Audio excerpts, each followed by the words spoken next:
Olá, nesse vídeo nós vamos entender melhor como o Report trabalha com estruturas relacionais de dados. No primeiro momento, é importante entendermos que o Report é independente da estrutura de dados que será lida. Ele suporta tanto modelos colunares quanto modelos relacionais comuns e também modelos relacionais voltados para Data Warehouse. Aqui nós temos uma visão geral do funcionamento da plataforma que começa com uma conexão online ao seu banco de dados ou por meio do carregamento de dados, que podem ser lidos a partir de fontes externas, bancos de dados comuns, ou por meio de importação de planilhas para dentro do banco in-memory. A partir do momento que temos as tabelas num banco de dados cuja conexão é online ou por meio de carregamento de dados, nós podemos trabalhar esse modelo de dados dentro da ferramenta. Aqui nós temos um exemplo de modelo relacional, no caso é um modelo estrela voltado para Data Warehouse, mas a ferramenta não obriga que seja esse modelo, ela suporta qualquer modelo de relacionamento entre tabelas. Aqui nós temos uma tabela de vendas no meio e relacionada a ela a tabela de grupo de cliente, unidade, produto, pessoa, representante, tipo e categoria e assim por diante.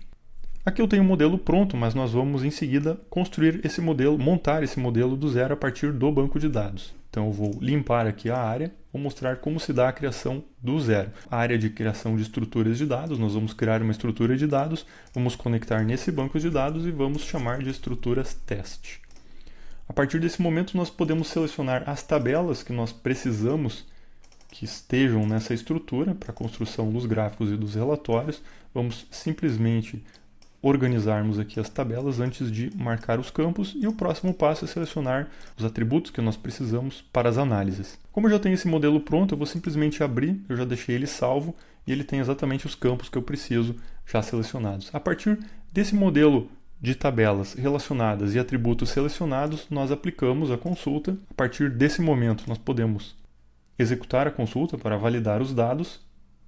E a partir do momento que os dados estão validados, nós podemos seguir. Na próxima etapa, nós vamos simplesmente definir algumas formatações, como por exemplo, formatação numérica, formatação de data, ou transformações de dados, como por exemplo, transformações de data, de hora, de números por extenso e assim por diante.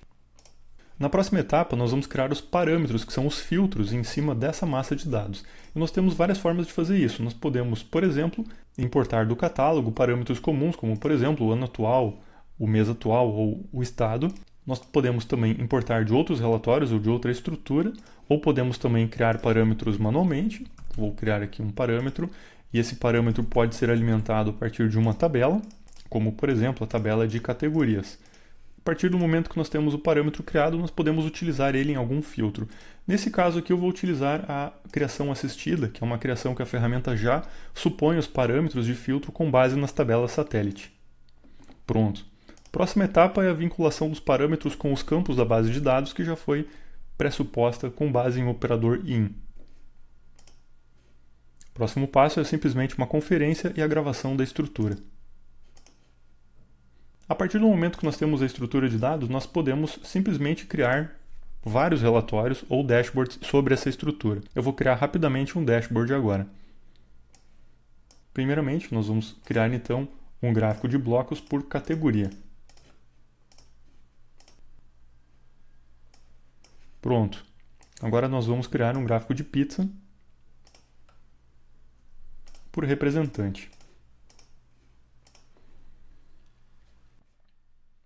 Aí está. Como o foco desse exemplo não é exatamente a organização do layout, eu vou simplesmente jogar aqui alguns parâmetros na tela, sem me preocupar muito com o posicionamento deles, só para mostrar para vocês que nós podemos organizar, os parâmetros de filtragem juntamente com os dados no dashboard antes de salvar e aplicar. Então, nesse vídeo, nós acabamos por ver rapidamente como nós podemos conectar uma estrutura relacional e, a partir dela, criar vários objetos, como relatórios e dashboards.